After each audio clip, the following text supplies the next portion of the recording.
Então, estamos começando a gravar. Esse é o nosso segundo encontro da turma 2 de Tanka. E não temos todo mundo na sala, eu acho que esse grupo somos em total 9, 10 comigo. Então, tem menos do que a metade, por isso que eu estou querendo esperar um pouco, mas já são 10, 10. E como eu sou filha de alemã, aprendi com tibetanas, a gente vai começar. E aqui eu estou gravando que eu quero escutar um pouquinho de cada uma e de repente eu vou escutar o que vocês têm sentido, como têm feito, né? Porque é a primeira vez que vocês pegam como exercício e aí eu vou olhar o desenho de cada uma, também as pessoas que não estão aqui. As pessoas que me mandaram, que eu vou comentar, já falo no início aqui do vídeo, do Temistes, da Érica, da Bruna, Ada e Márcia, né? E Paulina, Maria e Cíntia que estão aqui. Então, são esses que eu recebi, esses que eu vou comentar. E quem não conseguiu mandar, aí me manda por WhatsApp, que aí eu comento por WhatsApp, só não vou, né, comentar por vídeo. Ah, o Temistes aqui não vai poder também. Tá certo. Então, assim, o que eu quero ouvir, né? Eu acho que é uma coisa que eu sempre vou repetir, eu acho que nem a Paulina, nem a Maria, nenhuma de vocês três estavam no encontro passado, né? Então, vai ser, eu vou repetir não só porque vocês não estavam, mas porque é uma coisa que eu sempre vou estar lembrando. Meu papel é sempre voltar para a fonte, voltar para a fonte original, né? Ainda mais porque a gente sempre está muito longe é, dessa cultura, a gente está muito longe dessa arte, a gente não tem museus aqui no Brasil, a gente não tem templos perto como referência. Deixa eu só colocar mudo, tá? Vocês estão mudas só para não fazer o som, mas se quiserem falar é só abrir o microfone, tá? Então, por isso é muito difícil essa arte, eu acho que é um desafio o que vocês estão fazendo, porque a gente não tem praticamente nenhuma referência a não ser a internet. Por exemplo, se a gente estivesse em Nova York, tem o museu mais lindo de arte do Himalaia, que é o Ruby Museum. É um lugar assim, é um prédio enorme, só de todas as artes mais preciosas do Tibete, da Mongólia, de todas as tribos e tudo dos Himalaias, da China, então do Butão. E aqui no Brasil o que nós temos, né? Internet que tem de tudo, então realmente é muito difícil. Eu acho que na plataforma tem um link de uma galeria de imagens para vocês pesquisarem, que eu juntei algumas imagens para vocês olharem, para ter uma referência boa e não pegar qualquer coisa da internet. Tem muita coisa é, errada. Por quê? A gente tem que imaginar que tanca é como uma caligrafia, né? Então existe um jeito de escrever. Se eu escrever com outras letras, por mais que eu reconheça as letras, o sentido vai ser diferente, né, daquilo que eu estou lendo. Então, por isso que tanca, às vezes, alguns nem consideram que seja uma arte, do jeito que a gente chama a arte, né? Ela é mais uma caligrafia, eu acredito, né? É uma caligrafia para quem não sabe ler, digamos assim, porque tanka surge no início do budismo, no Tibete, mais forte, quando o Guru Rinpoche veio, lá pelo século VII, e ele que ajudou a construir o primeiro mosteiro, o mosteiro de Samye, no Tibete. E aí que trouxeram os artistas, né? E naquela época ninguém, assim, saber ler e escrever era uma coisa rara, só os monges e os lamas sabiam ler e escrever. Então, como que eles iam ensinar um povo nômade, né, iletrado, mas muito devoto? É através da pintura. Então, a pintura ela é uma pintura funcional, ela tem um objetivo. Ela tem um objetivo de mandar uma mensagem muito exata. Então, quando a gente muda ou eu quero o rosto do Buda mais fino porque é mais bonito, ou as mãos mais curtas porque isso daqui tá errado, né? Então, é aí que a gente começa a mudar, mudar, mudar, e aí vira outra coisa e tudo bem, né? As pessoas podem desenhar Buda de ponta cabeça, se quiser, né? Claro, mas não é Tanka. Tanka é uma linguagem, é um idioma do Dharma do budismo tibetano, né? Ele está ensinando. Então, por isso que é tão importante, especialmente... o Marcos entrou, deixa eu...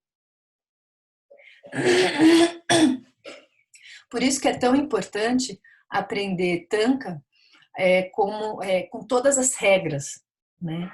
Então, vocês vão ver aquelas linhas, o senso de simetria, a primeira coisa que o aprendiz aprende é que você vai... A gente não está copiando um desenho em cima do outro, a gente está usando, eu olho, eu absorvo aquela imagem e eu expresso aqui com as minhas mãos. E isso é desafiador, porque, enfim, a gente não tem essa prática, ainda mais eu acho que a arte, como a gente entende hoje, é muito valorizado a criatividade, que é maravilhoso. Eu sou artista, eu amo criar, né? Tem que ser mais original, mais diferente. Mas tanto é o contrário. Você põe a tua identidade de lado. Não é sobre você. Não é sobre o que a Tiffany acha que é bonito ou não.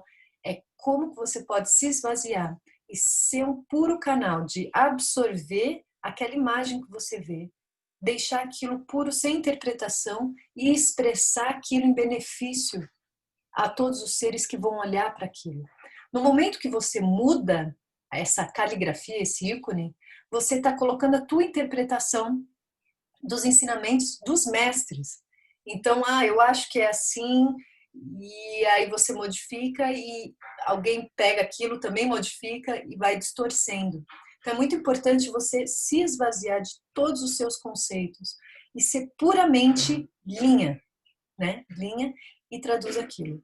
Isso é muito no início e a gente não pode subestimar esse pequeno exercício de cópia, né? Como é só uma cópia ou, né? Mas ele vai purificando e vai polindo o nosso ego e o nosso sentido de percepção. Então é muito comum, por exemplo, a gente escuta os mestres e a gente pega o que nos serve, né? E aquilo que a gente não entendeu, ou aquilo que a gente entendeu, mas seria melhor se eu encaixasse de um jeito que me convém. A gente faz isso, claro que faz, né?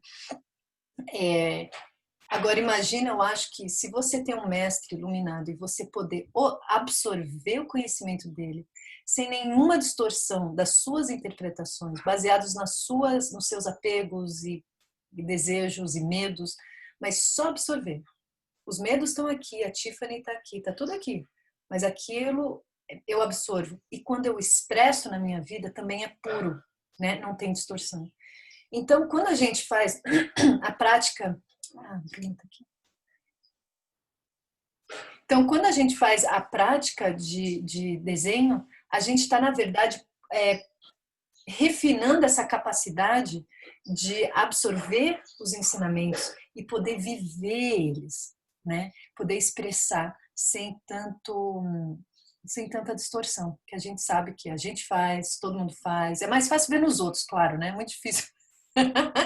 É muito fácil culpar os outros, falar, não, é essa pessoa que é egoísta e por isso que merece, né?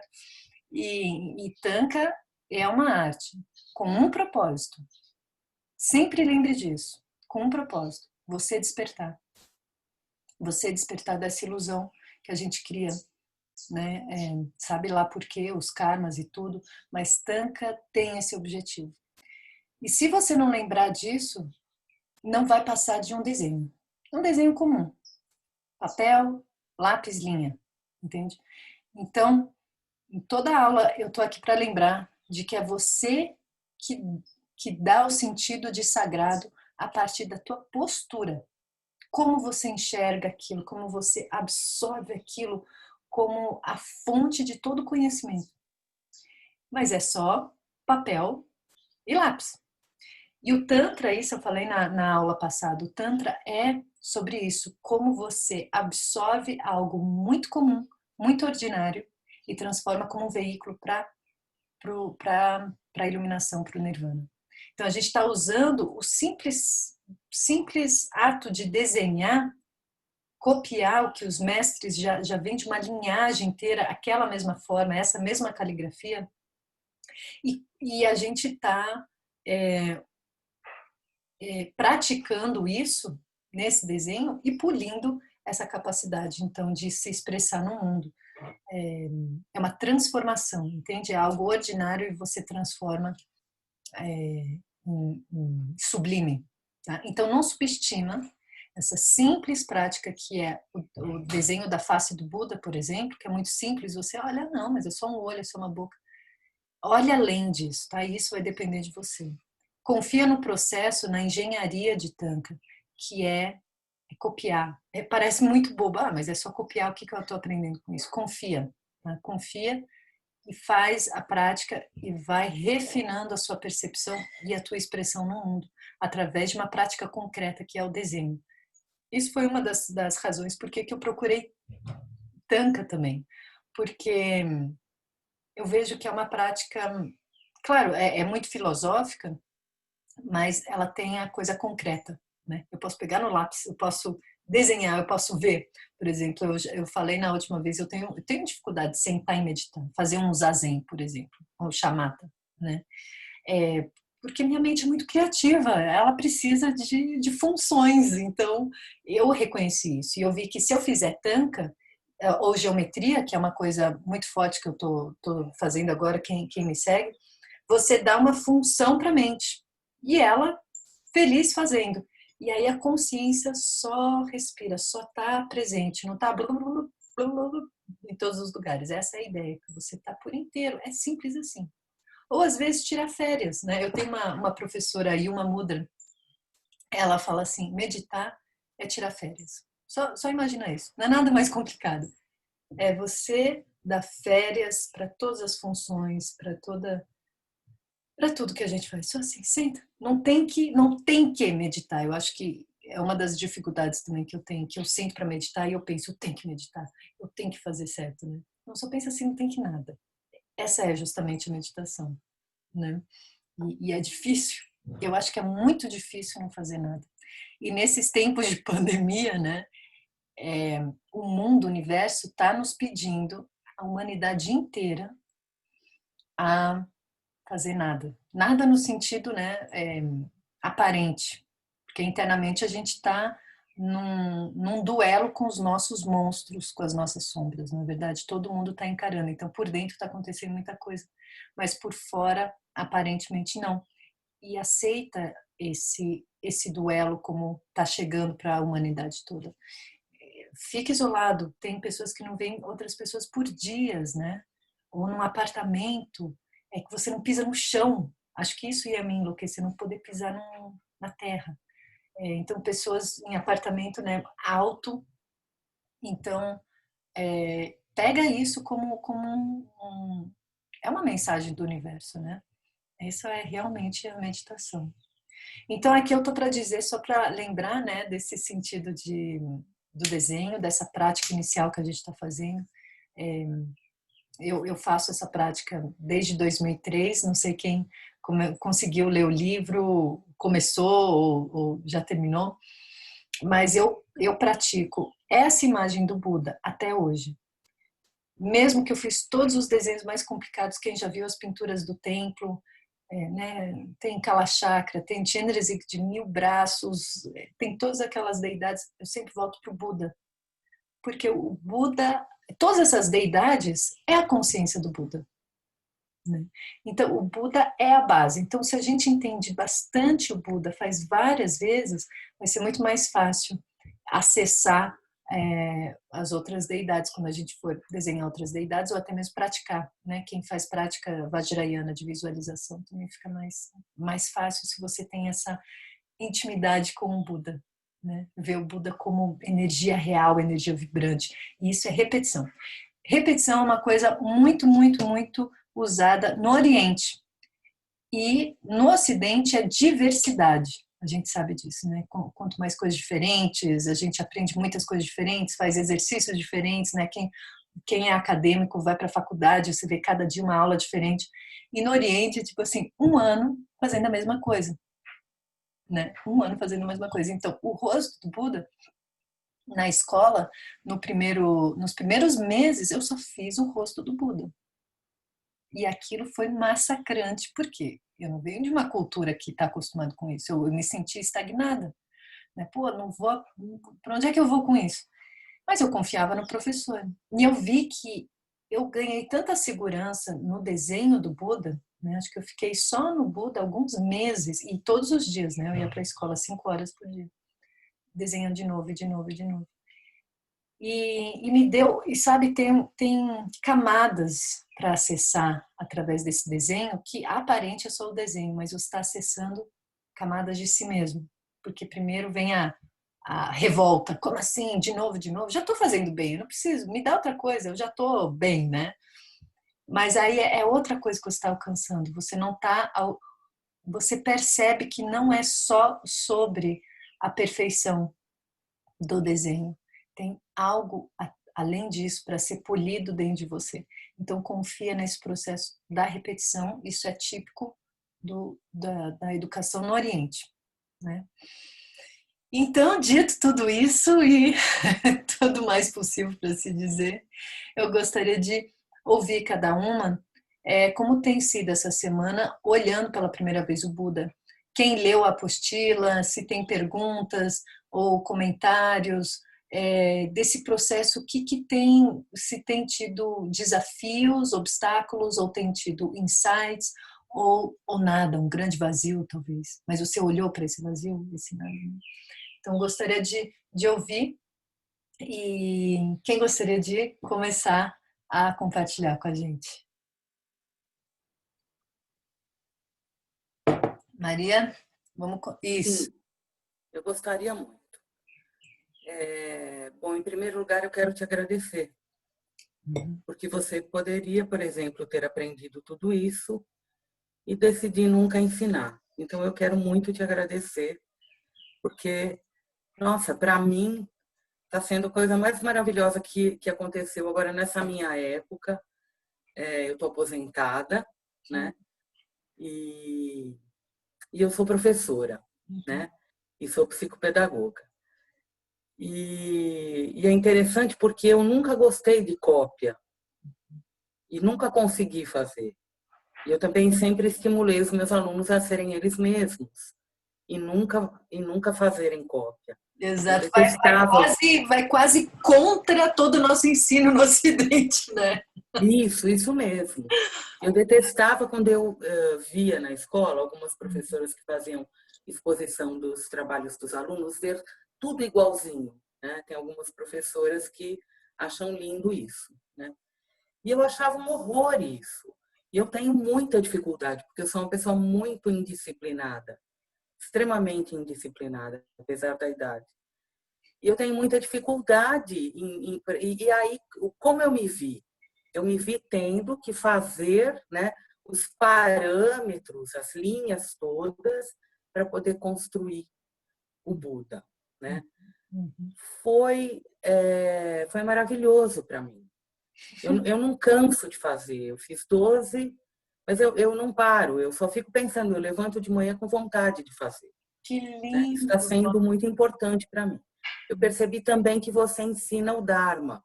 Você é uma professora de Dharma, né? O meu contato com o Tanka é porque eu entrei no budismo pelo budismo Nichiren há muitos anos atrás. E o budismo Nichiren, aquele budismo japonês, não tem nada disso.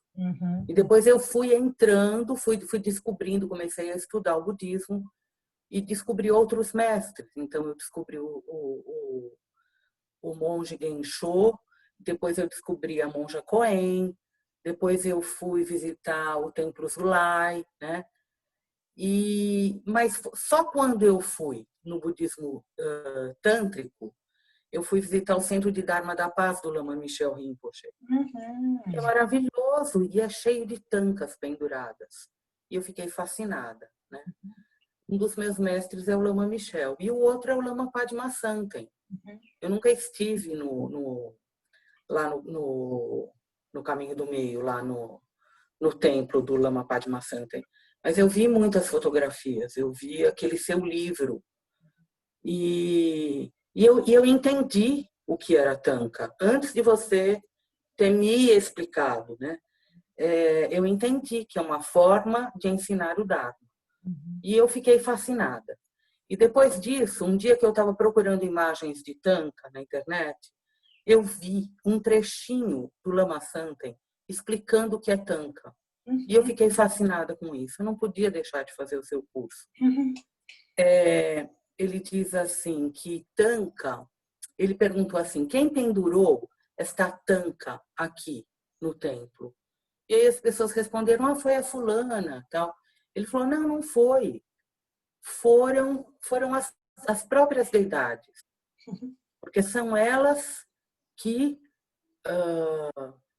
fazem as pessoas terem a iniciativa de colocar as tankas. Né? Eu achei o máximo isso. Né? Mas, então, eu sei que eu fiquei fascinada. Então, eu só tenho a agradecer a você, viu, Tifa? Muito obrigada. Que lindo, Maria, que lindo. Então, tá no caminho certo. Muito bom te ouvir. Você me mandou, então? Tá bom. Enviei. Chegou? Chegou! Deixa eu copiar aqui para o meu folder, porque depois eu vou espelhar a minha tela. Agora, por que não está copiando? Peraí. Tá, deixa eu salvar aqui. Maria, onde você mora? São José dos Campos, São Paulo. Tá. Não está muito longe. Pois é, gente, nessa época de pandemia, não poder receber ninguém aqui no ateliê e tá dando muito certo dar aula online, mas assim, eu sinto muita falta desse contato direto, ver o desenho de vocês, pegar na mão, passar na borracha, apagar tudo, ver vocês sofrendo, tendo que fazer de novo. Eu não tenho mais esse prazer. Então, achando outros meios, e vocês também, né? Porque, claro, ter uma aula assim, né, pela tela, aliás, tudo, né? Eu acho que é o excesso de tela, o excesso. Realmente a gente tem que reestruturar tanta coisa nos nossos neurônios, eu acho, né? Eu fiz semana passada uma aula de geometria na minha escola na Inglaterra, que foi assim, como é horário inglês, começou às 6 da manhã, foi até 4 da tarde, segunda a sexta. Nossa. Com pausinhas pequenas e assim, maravilhoso conteúdo. Mas eu estava muito cansada. Aí meu ciático começou a doer também. Mas assim, né? Porque a gente está nessa, né? Enfim, mas ainda bem, né? Já pensou nessa pandemia sem internet? Sim, é verdade. Ai, Maria, muito bom te ouvir. Então já a gente vê aí os desenhos. Obrigada por compartilhar. Obrigada a você. E quem gostaria? Senão eu escolho. Eu vou pela. Mas não tem escolha. Vamos, Cíntia. Deixa eu só falar uma coisa. Eu tenho 40 minutos, né, no Zoom e agora vai terminar em 10 minutos. Aí, se cair, é só a gente entrar no mesmo link, tá? Só isso. Cíntia, deixa eu te. Você tem que se. O som. Isso. Vem, Tite. Olha, você tá com esse livro, eu queria estar vendo. Nossa. E assim, eu não sabia que a ilustração era sua. Eu também não sabia. Eu também, quando eu só vi no Instagram, eu falei, gente, um livro com o meu desenho. Aí chegou aqui em casa semana passada. Foi lançado a semana passada, né? Eu não sei colocar aqui. Foi lançado a semana passada e veio com uma cartinha do Vitor, que é o editor. Ele veio com uma cartinha assim de que todos que olharem, tocarem, que isso movimente a pessoa, sabe? Que promove mudanças. E eu achei muito bonita a carta que ele manda, uma carta que para quem comprou o livro, vem junto.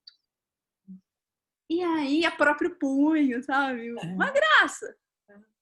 E aí eu fiquei olhando, e eu não tinha visto que era sua até então, né? E eu fiquei tão tocada, tão tocada. Vocês precisam ver isso aqui de perto, por isso que eu tô assim, fazendo propaganda. Demais. Porque é absurdamente lindo, assim. Eu comecei, sabe, realmente, assim, Nossa. impactante. E aí depois eu fui ler, e aí tava lá, que era sua. E esse azul ficou lindo, ficou lindo. Esse azul editaram para colocar azul, né? Porque essa pintura é um dos murais e ela tá do lado do guru, né? Uau! E como é que chama o livro? Você precisa ver com esse azul. Você precisa ver, assim, o quanto ficou lindo. Gente. Precisa ver. Ficou lindo. E o que é? É a história da Yeshi Tsogyal? Ou é ela contando? E é exatamente a biografia dela. Ai, gente, esse eu também... É lindo. A consorte do... A consorte do Nascido do Lótus. Lucida Letra. Frete gratuito. Oba! Frete tá gratuito. Maravilhoso. E é escrito por ela mesma? Sim, tem coisas dela. Nossa, o livro é muito complexo, ele é meio denso. Eu tô sentindo ele um pouco denso. Foi traduzido pelo Nicolodi. E tá bem legal, assim, mas ele é denso, sabe? Ele tem poesia no meio. Então eles mantiveram o estilo de escrita que era naquela época, né? Em verso. Exato, com algumas consultas com mestres atuais a respeito, porque falam assim, nossa, não entendemos mais nada. Eles fizeram uma retradução do tibetano.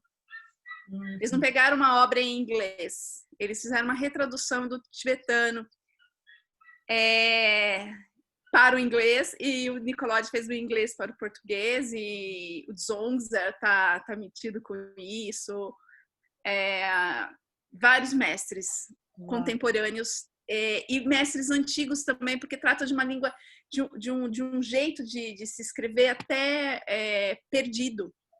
Então, um pouco árduo, mas é lindo. Tem que, sei lá, eu tô aqui apaixonadora pelo livro. Olha, tem um livro que vale a pena, ele é um pouco denso, mas você lê algumas páginas e para tudo e entra numa meditação, que também foi, acho que, uma tradução do Nicolodi, que é